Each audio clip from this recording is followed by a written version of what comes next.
Hello, Liberty Networking. My name is Jimmy Sorrells. I'm the founder of Liberty Networking, and this is the Liberty Lounge where we discuss entrepreneurs and their journeys. Today we have on Rick Burris with Rick Burris Coaching. How are you doing today? I'm great. Better now that I'm on the line with you. Awesome. Well, we're glad to have you. So, Rick, I've known you for 3 or 4 years now. We met through networking and done a lot of great things together over the years. So, tell us. Let's go back to kind of like growing up. Like, where did you grow up, and kind of what Sure. was that like for you? Yeah, grew up in Kansas, youngest of seven. My parents were World War II generation. My dad was a tail gunner in a B-24, and Oh he was in wow, the D-Day invasion. And I got to say, I had incredible parents. They were great.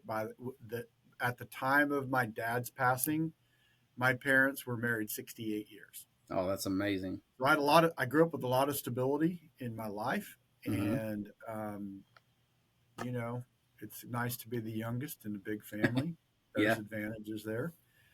So yeah, typical Gen X upbringing and and all where the stuff that goes with and it. what state was this in? This was in Kansas, Hmm. and I mean, obviously, like sports was big.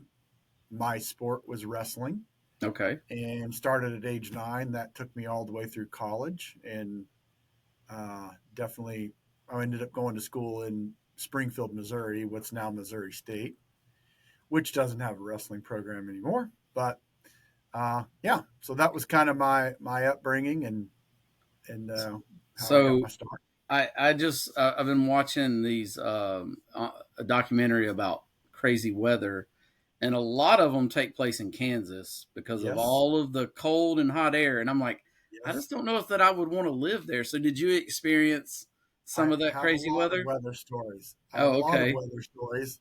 Some of them are better stories for other days, sure, but definitely we tried to go out chasing tornadoes, and that got really interesting. yeah, And of course, the thing about certain places in Kansas is you can see the weather coming for a long time. So mm, that can get really interesting. But yeah, definitely it can get hot, cold, high yeah. winds, definitely some tornadoes, and yeah. So someday we'll have to have some weather story All right, conversation. awesome. Yeah, So, yeah, so you grow up in Kansas, the youngest of seven, and you move on. So what do you do after high school? yeah. Well, okay. So when I was a junior in high school, I decided that I wanted to go work at a summer camp. Mm, And so that was in Kansas, a local YMCA camp, which was in a really gorgeous place. People don't think of Kansas as gorgeous, but to me, the most beautiful part of Kansas are the Flint Hills, and that's where this camp was. And I just fell in love with it. And so in college, I ended up declaring my major in outdoor recreation. And I just kept working at camps all the way through. And I went back to that camp that I started at professionally after college. So I did that for a couple of years. And mm, then I really had a desire to go deeper with the kinds of experiences that were happening. And kids would come in, and I started noticing that there's a lot of kids that have a lot of kind of like emotional problems and issues, and that's not really what we're here for. I wanted to do more high adventure stuff, and so all of that sort of surge, and kind of spiritually, I wanted to be involved in a more definitively Christian experience. So that desire led me to doing wilderness therapy for 8 oh, years. wow. So I did it for two, came back to the camp where basically got married. And then in the first year of my Kate and I's marriage, we lived in Kansas, Minnesota, and back in North Carolina. The reason for going to Minnesota was because in that process, I realized that I wanted to get a master's degree in experiential education. And that was all really geared towards wilderness therapy because everything we were doing was experiential learning. Um, So I did that, and then together we were back in wilderness therapy for 6 more years, so 8 Oh total. wow. By the way, I'll just say this: that was that has a lot to do with that was pretty foundational in the work that I do today, Sure. especially for this. In that process, what I got to experience was transformation at a level that really ruined me for like the status quo in life. I saw kids that were, I mean, you name a problem that a kid could have, and we had that. You Sure. name a problem that a family could have, and we had that. But we had an incredibly high success rate for families being reunited, kids going back into school and doing very well. That's very A lot of rewarding, those right? kids now are parents, and my goodness, some of them, I hate to say this, but some of them could be grandparents by now. I Yeah. don't know. But, I got to see life change, family change, and so I was already kind of studying experiential learning, and so that just I experienced it, and then I just wanted to keep studying it. Like I saw it working, and I wanted to understand more how it happens and the process of it. So I've just continued to do that throughout. So That's awesome. when I became a coach, I of course there's a lot of neuro linguistic programming in there. I did 2.5 year study on emotional intelligence. I've done pretty intense study and work in influence and persuasion, and just understanding kind of how we make decisions in life, why we make decisions, all for the purpose of helping a person now in a business go from where you are to where you want to be. What is Yeah. that journey? And so I love that journey, and I love it with entrepreneurs. So I'm just saying that all there was a lot of seeds being planted, kind of for The that the when I was, foundation. Yeah. yeah, and we were having great experiences. I mean, I got to spent 6 weeks on the Appalachian Trail. I spent a couple weeks paddling through the Everglades, Wow. hundreds and hundreds of miles going paddling down rivers, and just really great experiences. And like I said, I saw a lot of change, and kind of just made me not just accept the way things are and know that Yeah. things can be better. So when you're working that first camp and this becomes an idea as a career, how do you even learn about wilderness therapy as a career? Because this is not something that you hear Yeah. about on a daily basis. Well, okay, I'll tell you this quick thing. I didn't even know recreation was a thing. I seriously did not know. By the way, like I it's been interesting. Sometimes you have these aspirations in life and you pursue them, and other times stuff just happens, and then you end up realizing things that you really had no like intention or volition in. Somebody was Yeah. looking out for you. So for me, I I thought, I don't know if I'll go to college. If I do, there's a university in my hometown. Maybe I'll go there. My friends were off visiting colleges and doing all this, and then I became a state champion in wrestling, and that like people started like pursuing me, so that opened my world up. I was actually going to go to a little tiny school way out in western Kansas, which would Oh have been wow. awful, Yeah. and I ended up at a Division I school, and that all worked out. But that completely changed the trajectory of my life. And then I'm at the school, and this girl, Sue Whistler, said, "I think you should be a recreation major." I'm like, they have What? that. And so she said, "I'll tell you what, I'll take the intro to rec class with you, and just so you'll do it," because she had a compulsion, like, I really think this is what you're supposed to do, right? Okay. We took the class. She hated it. I loved it. I never really saw her after that. So I just stayed on that pathway. And then, of course, like, they even think it's outdoor recreation. Well, I already knew about camps from that. So I knew where I was going with that. Right. And then, as I said, then it was more so just searching. And then I got involved in wilderness therapy. And I did have definitely aspirations to be an executive director of a wilderness therapy camp. In fact, for 10 months, I actually pursued starting a camp in Iowa, of all places. Oh wow. And I honestly think God just totally protected me from that. That started with the landowner who wanted to give his land away for a ministry. And, Yeah. we made a trip out there and we looked at it and it became this totally other thing that we were like, yeah, this is not a good fit. There were some other circumstances, and the biggest thing was our first son, Micah, was born. Mm. And the nature of that work was I was leaving the house before the sun came up, so before he was awake, and I wasn't coming home until after he was asleep. So, we kind of started to reevaluate as a family where we wanted to go in life.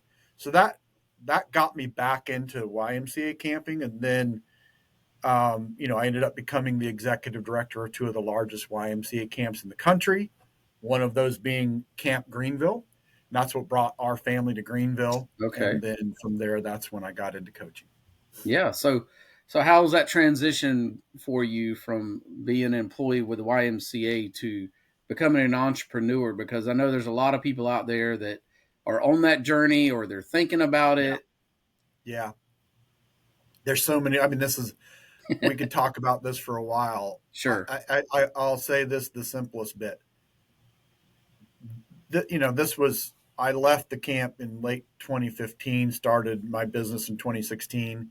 I can honestly tell you the way that I think about everything is different. Mm. And a lot of people have to do that. We're kind of enculturated and indoctrinated with an employee mindset. Oh, yes. We're taught to be good workers, which is not a bad thing in and of itself, but those skill sets and the mindset, especially that you develop through that, is not what really works for you in the entrepreneurial journey. Right. So, that's I and it is, and so there's some elements to that. There's plenty, but here's one thing I know. Look, living in the past to me is like a violation of spiritual law, but I am aware that there are certainly decisions that now that I understand life and the world and everything else like I do, I definitely would have changed decisions that I made along the way. And I can tell you this. I'm going to tell you where I'm at now. You could you could rob me of everything that I have built in my business. You could take it all away, and I would not go back to work for somebody else. Right. Right. I could start from zero and build from there. I understand now how I think it's closer to the way we're meant to live. I know the journey now. Things would happen way faster, Yeah. and I would do whatever it took to not have to work for somebody else. And It would we just are the unemployable at this circumstances would point. have to be incredibly extreme, right? Yes. Yes. Yeah. That's good. So what if somebody is they're considering leaving the corporate world and starting a business? What would be one thing that you would tell them? Yeah. Well, look, be aware of this. You probably don't know yourself very well. Mm. Wow. I think you need to start now. There's a story to my transition. We Sure. could talk about it, but let me just say the result of the circumstances in my life really uh, caused me to get serious about who am I and what am I here for. Mm. And so, statistically, the odds are absolutely against you to be successful for any length, even for 1 year. Get worse after 2 years. Very, very few businesses make it to 5 and certainly to 10. Yep. Millions of businesses start every year. And look, if this was easy, everyone would do it. Everyone would do it because the rewards for the things that you go through are they're so much better. Yeah. But look, you can't assume that you know yourself very well, and because you really have to know, like, what really drives me. What is the price that I'm willing to pay? Because I'm going to tell you something. Your dream wants all of you, and it Mm. does because it wants to give everything to you. But you better be ready to pay the price. So sometimes people get thrust into circumstances that all of a sudden, they got to do something. Some people are already really skilled at a certain thing, or, they know that, hey, people will pay me money to do this. But that's not the same as being an entrepreneur. Right. And, it's always uphill. Everything worthwhile is uphill. And so you better know yourself, and you better know and start to get clear on that. I think also that, look, there is not one way to do things. There is a way to do things, but not the way to do things. So, um, you know, most people, when as they get on that journey, the only mistake that they can make is to quit. Mm, The that's only good. mistake they can make. Now, life, sometimes in life, the yogurt hits the fan and the yogurt gets on us, right? And Yes. so Yep. stuff happens. Things do happen, and whatever things can happen that can really create circumstances where staying on an entrepreneurial pathway isn't really practical for people to Sure. do. But also, I mean, uh, one thing that I would say is, if you're not in a circumstance that is like just absolutely forcing you to move on out and build something, then you don't have to just pull the plug. And then, most people don't just turn one thing off and turn the other on and Mm, everything stays flowing really well. right. So you can kind of ramp down a career, or, a being employed, and you can ramp up being an entrepreneur. And there are ways to do that. But I would say there's going to be a lot of strategy and planning and that sort of stuff that you think but you start on the inside of you. Mm, It's we set goals intellectually, but we achieve them emotionally, and the emotional part of us is way more powerful than the intellectual part of us. So you you have to start to get some clarity around, who are you, why are you here, what do you really want to do. And um, if you set a plan today, guess what? It's probably going to change tomorrow, yep. because of, life just keeps moving forward. But, you got to understand, what's my magnetic north? Where am I really going? And then, the way you get there may not be, and it's probably not going to be the way you thought it was going to be. Yeah. But yeah, I mean, I think more and more people are probably willing to talk about the difficulties of it, or the challenges. I mean, listen, I'm just, you get to a place where you embrace and welcome the challenges. You view them differently. Um, I think they don't seem fatal. You realize that you've been okay in many, many situations, and you're going to be okay in whatever Yeah. the challenge is. And honestly, you learn that every challenge, man, is an opportunity to up level something. Yeah. That's and good. and and but that takes intentionality. We most people don't just automatically do that. We automatically go away from a challenge, and run towards Mm, what seems pleasurable or easy right now. But when you learn to do that, and this is why, like I said earlier, like, you could take it all away, and I'd start from right where I am and build, and I'd be okay, yeah. because I have no fear in the challenge. I mean, like, zero, and so much conviction in, you know building something, meeting that challenge, and doing it with a lot of intention and purpose. And So so, when you're explaining all this, one of the things that came to mind that I hear you saying is take action with clarity. Right. yeah, you're right. And it's all progressive. Yeah. You take, you do things little until you're ready to do things big. Yeah. You're But clear do this much something. until Yeah. you're clear this much. Sure. And there's a difference. Clear this much is like, I think I get this. Clear this much is, you don't just get it, you can predict it. You can see it coming from a mile away.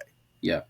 You and it gets a lot easier and a lot faster to, like, sort people and situations out, Yeah. and know, what, this is for me, this is not for me.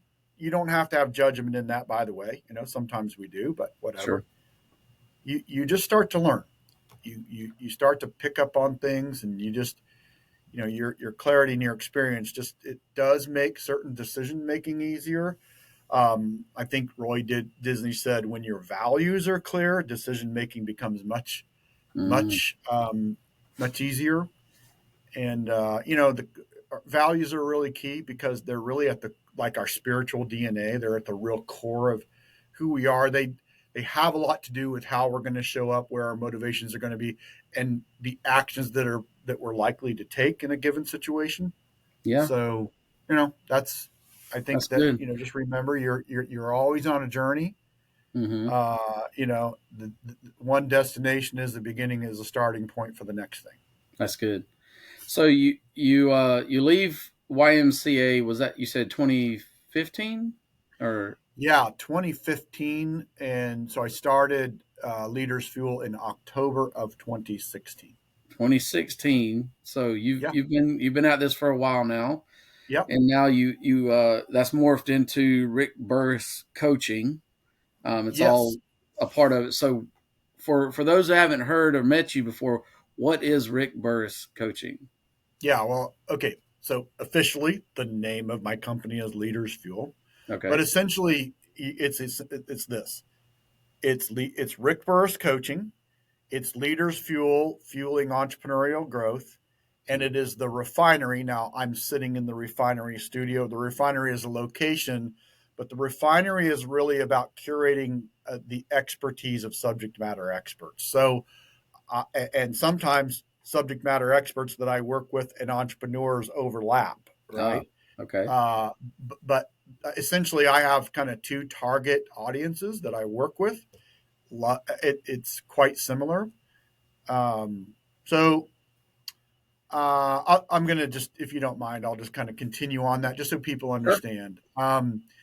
There's a couple of things about sort of my journey as a coach. I immediately gravitated towards entrepreneurs, fell in love with the entrepreneurial journey, and really have always been a coach for entrepreneurs. I work with a lot of people who coach in corporate or they coach in, maybe more like nonprofit or some a church or whatever. And that's fine. Those just weren't for me. And there are a lot of reasons why, but I love this. And also from the very beginning, I I loved creating content. And in my sort of former life in the camp world, it was like every camp I went to, I was um, redoing the operations manuals, and I was Yep. just I'm an order guy. Yeah.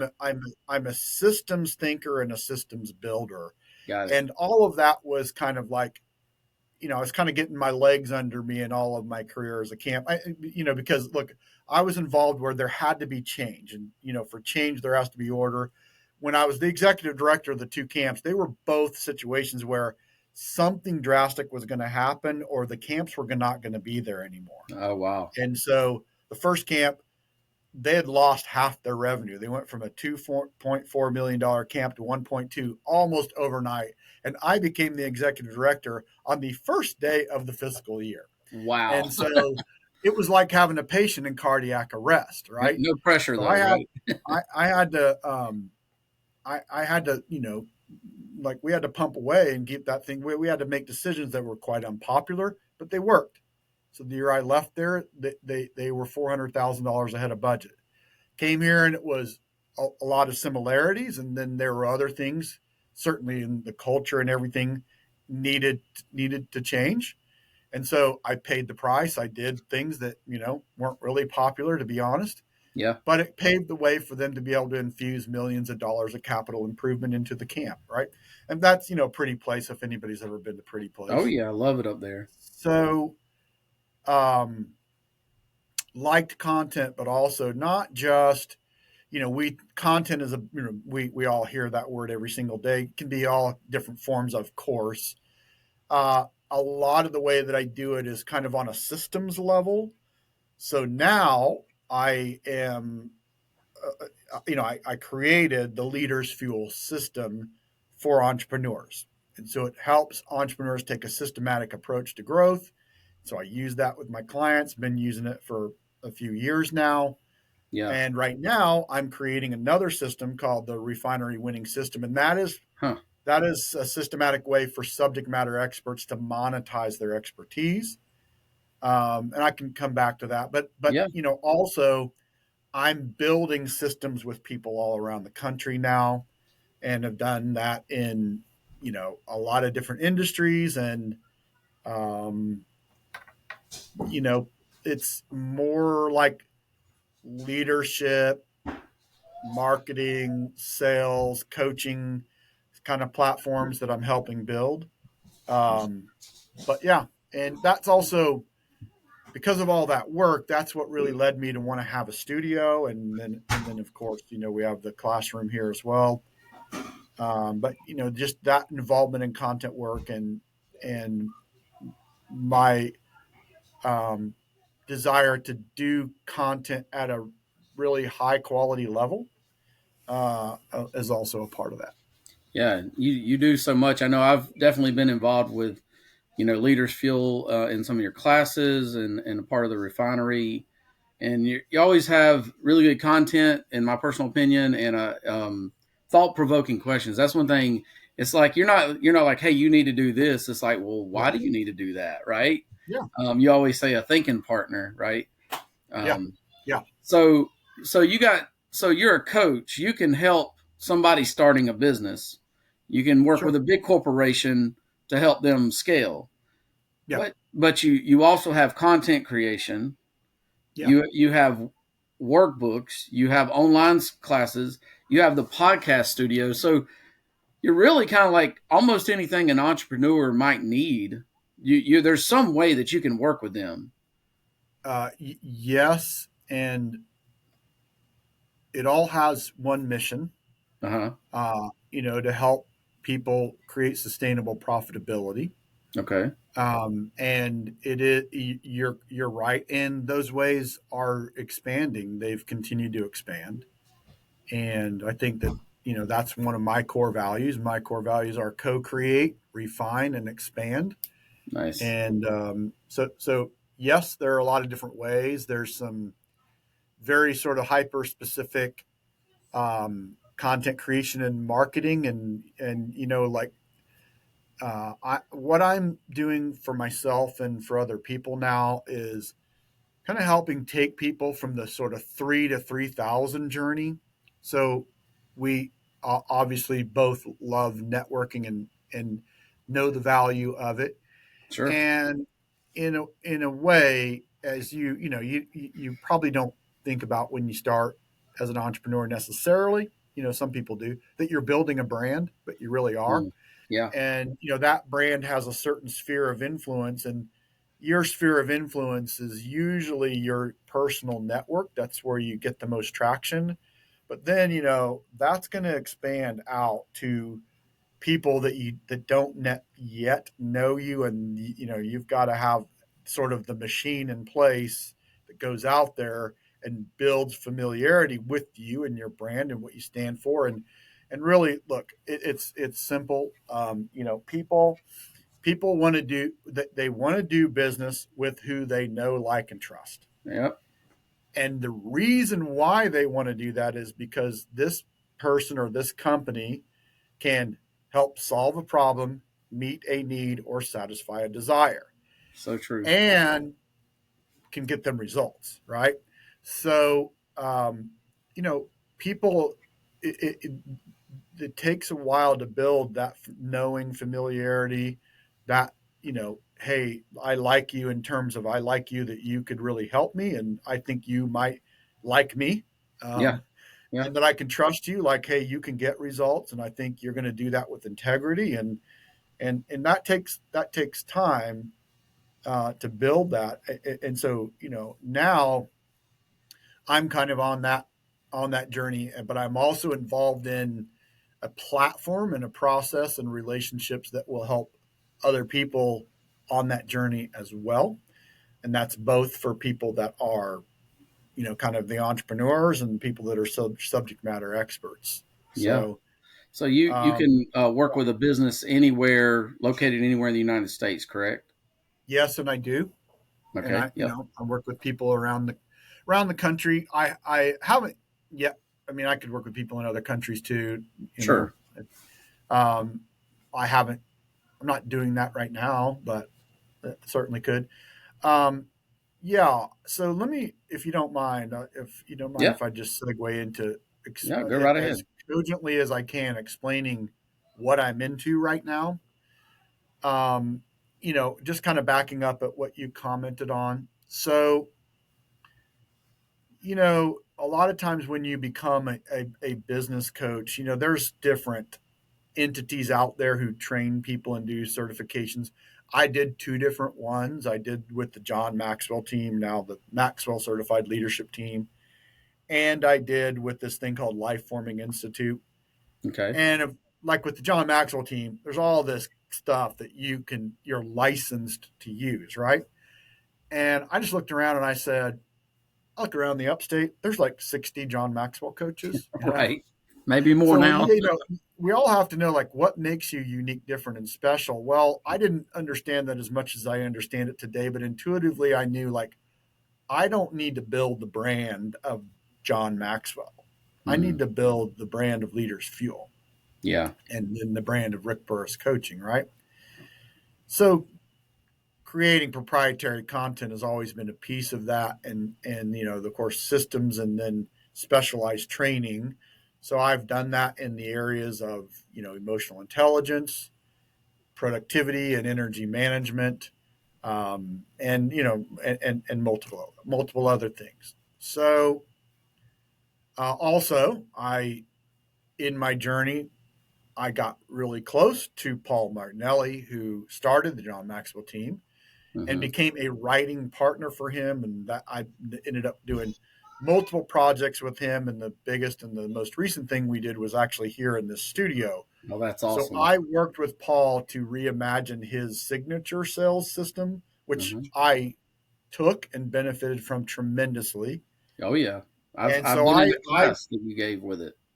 absolutely, Yeah. and I'm licensed to do that. But Sure. he was up leveling, upgrading. So I was involved in reworking his scripts or creating scripts from things he just sort of said from the stage and Sure. getting all of that ready. And then that ended up being sort of this whole core program. And then he brought in other people like a hypnotherapist, a master negotiator, a person who really understands temperament and personality, people who really understand and the disc profile and really Mm, and emotional intelligence also, and are that's sort of their niche.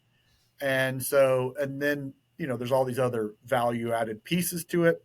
sure. So I helped kind of wireframe all that out and get all like kind of help him put that together based on what I understood that he wanted and needed. And then I helped with the content to get ready. And then, we filmed it here in the studio with Ken Everson, who is my studio technician. Yep. Ken works with me often, and I want to do more and more work with Ken. He also owns Key Element Studio, and his studio is more music based. This is more built for podcasting and video. So that we were involved in now. That's called the Martinelli method of sales, and you just go to paulmartinelli.net. I recommend it to anyone. I will at some point also be licensed to do that and train in that. But all things in their time, because here's what's happening right now. All right. Um, so I started the refinery with kind of the idea that there would be a mastermind group that would meet locally, and of course, we've been involved. We did that, but opportunities came along for me to really move that into an online space and expand that out to other people around the country. And so, what's been happening for the last several months is I've been consulting with an online platform that really it's not just built. It's not like an online course. It's a place where subject matter experts take people through processes of transformation. Wow. So instead of like you buy a course, one transaction, good luck, you're on your own. Yeah. You can do all that, but it's really about engaging with an expert, getting close and having that done with you. piece. And so what I've been doing is consulting with this platform because I'm going to be honest. I've been on other platforms, and I had been in their platform building stuff for other people, for clients, and there were some things like, I had some hesitations. Yeah. And so I had I know the owner, and I mean, he's an incredible guy. I just love working with him. And we just started talking. What I essentially did was, I did kind of an internal audit of his platform and then an external one, comparing it to others very similar platforms. And we've just been in these ongoing conversations where he's awesome, man. It's like there's no sacred cow. He's like, I don't Wow. care what we have. I just want to know what works for people. So it's been a full on building mode. And so um, it really is to help have a real systematic way for entrepreneurs, for subject matter experts to monetize their expertise. Now that involves other collaborations that's going to help people, like I mentioned, that sort of 3 to 3,000 journey. Yeah. Um, so there is the platform itself. There is my role, which will be, let me help you systematize your expertise. And then there's now, let's bring people to you, and also let's have all the automations that you need as people come in. You book a meeting on your calendar, and all the automations and funnels and all that are built out, and you have your leads and sales funnel, and everything's in there, right, for a real legitimate business that's going to expand beyond word of mouth. So um, all of that it's all in progress. It's all in place. There's a big feature for that platform being released this Thursday that I'm really excited about, and more. And already I went from some hesitation certainly to I'm a complete like evangelist for the platform now, because I know how valuable it is. And That's so good. I am working with people right now. I know people who will do very well there. So right now, like, my focus is kind of like the systematizing for the subject matter experts, but I'll bring entrepreneurs onto that platform, and I will use that platform for coaching calls. And I'm gonna have essentially what I'm calling action groups. So what I'll do is I'll teach a piece of a certain system, and then we'll talk around that, and then we'll also do like group mentoring and group coaching. So it'll be a weekly thing. People will be able to get on, and then everything will be recorded. And so if you missed, or you say, well, honestly, I don't really need that tool right now, I'm pretty solid on that thing, you always have a way to go reference it back. So I've already been moving, like the Leaders Fuel system and other things over to this new platform, and now we're just kind of finalizing, and then we're going to launch out and go and work with the people that are there and other people that are coming into the platform. Yeah. And You got a lot of exciting things going on. it really is. And by the way, so what's really great is working with Vinod is incredible. His approach, I know because of his approach, it's going to go well for many people, and it's gotten better and better for the people that are there. Also, I know that the other kind of individual who is coming in, he is an absolute refined expert in the CRM, all the functionality of that, but then he has massive success at building people's. I'll use the term SEO, but it really is just like connecting people to you, and he can do it fast. He's been doing it for a long time, so he owns a whole other company Mm. that's what he does, and other things. But it's all going to be a really great fit. I know, like, trust. I very much enjoy working with him, and I'm just telling you, he's really good at what he does. That's awesome. So that part just gets me excited, because what happens is people, there's different people have, I mean, they have an expertise. They really are. I mean, like, if they were to, someone said, hey, you got to get up in the room and talk for 4 hours on this thing. Like, they could wax eloquent, like they could Yeah. capture the room, and many Sure. people that are there, they do this already, but it's all kind of in here. Sometimes it's already sort of Right. outside, but it's a process to really curate all of that, and that's what I've been doing with people for years now. And and it's one thing to get it out, but it's another thing to make money with it, right? And so what where we're going is to create a predictable process. Mm. We can help people do that, and I'm already working with people that have had wins in those areas anyway. Um, and then I just like anything else, like it's going to get refined. We'll be faster and better at it a year from now, Oh yeah, and there'll be ways that we could even take someone's expertise and completely build out everything for them, and sort of plug it I into the like that. machine. Yeah, Yeah, it's attractive to a lot of people. All that comes at a fee, of course, sure. Yeah, because yeah.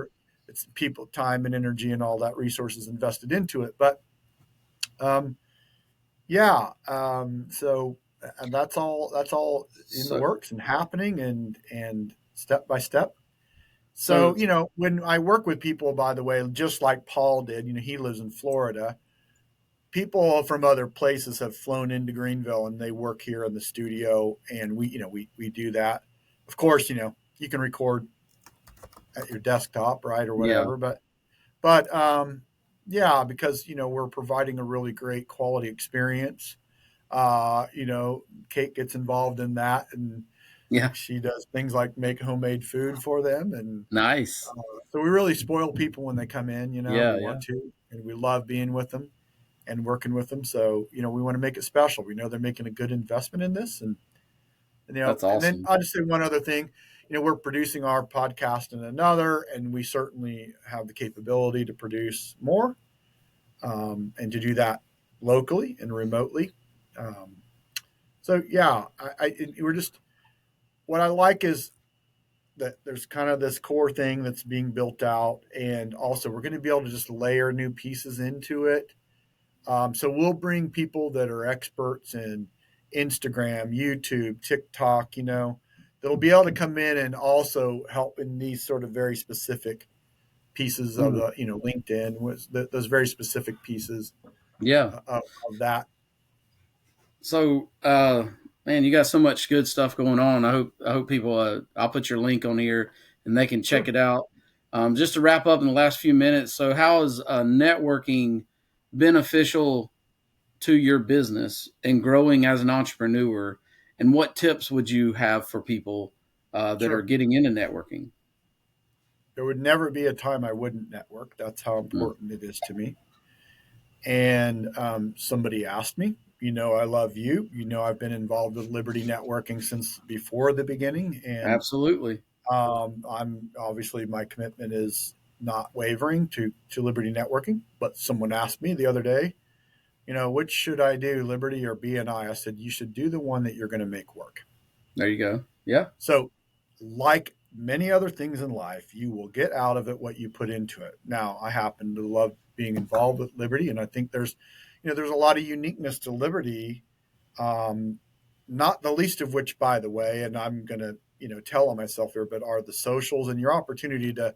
You're not just going to a chapter; you're really being involved in a larger thing, and you've done Sure. an incredible job at continuing to sort of build a community around this. And some of my obligations have kept me away from being more involved, but Yeah. Well, we all got business in um, life. I mean, you can't do yeah, everything. yeah. Nevertheless, understand about networking that it's a compound effect. The Yeah. first year out of the gate, you may not see the monetary returns. Some people do, and look, there's just things that they're so easy. It's like right away, but second year will be way better than the first. Third, things go up exponentially. They don't go up by addition, right? Yes. And so, and I would also say that forget about the money. Like honestly, Yeah. the money will come. You focus on what do you do that helps people, and how do you help, and forget about your invest. I mean, honestly, Liberty should be charging more. I know people will be like, "What the heck," Yeah. but you you you've got it in you. $400 a year, look, you can quadruple. You can do way more than that, and it's going to be more and more all the time. Show up as someone who really has something great to offer. Get more and more clear on who you help, why you help them, how you help them. Get better at Mm, telling that story. You don't have to do it all at once, right. but just stay in the process. There's just a lot of tips and tricks about how and when you meet with people, and I would just say this: the more intentional you can be about that process, the better. And um, I, I I'll encourage you to do this. Start, if you haven't already adopted this, start to think about you being able to create win-wins. I mean, my mentor Paul says it's a win-win or it's no deal. And Mm, you get better at understanding what makes a win for other people and what really means a win for you. yeah. And you start focusing on that, people are going to want to they're going to want to, if they're not a perfect match, like as a client or a customer or a patient or whatever for you, they'll help you connect with the right people, Yeah, right? that's so good. Connections, you never know where one connection can lead. It's not Yeah, all about referrals. A referral can feed you for a day, or a connection can feed you for a lifetime too. And absolutely. so I Yeah, love the way I, we basically say some of the same things, but I maybe mhm. word them differently. Like I say, you build a relationship, then the money will come eventually, Well, right? your way's better. I mean, Not I well. like I your don't way know the if it's best. better. It's like Yeah, you said. There's no right way. There's just different ways to get there. And yeah, another thing that I love to talk about is the ROI in a yeah, networking. It's return on involvement. So that yep. that's what an ROI stands for in networking. So Well well, that's said. I'm going to awesome. use that when you're not around. I'm going to tell other people I made that up. Is that okay? I don't care. I took it from somebody else. Oh, So okay. We all stand on the yeah, shoulders of giants. that's I get it. right. That's right. I like that. Yeah, Yeah, I've been preaching that a lot. So, well, I, nice. I appreciate it. If y'all have any questions, or you want to buy Rick a cup of coffee, I'm sure he'd be happy to. You need a recording studio, a coach, man, he's got you covered. So I Yeah. really And appreciate your time. Yeah, thank you. Hey, can I just say also, yeah, if the refinery is located north of Travelers Rest on Highway right. 11, Yep, and I would love, love, love for people to schedule some time to come out and meet me here. I'll meet people other places, but I sure. think you'll be glad you made the trip It's a when you very come nice up. studio. Yeah, I've and had I've had the privilege of recording there. So absolutely, yeah. yeah, Well, thank you so much, Jimmy. I appreciate all you do. absolutely.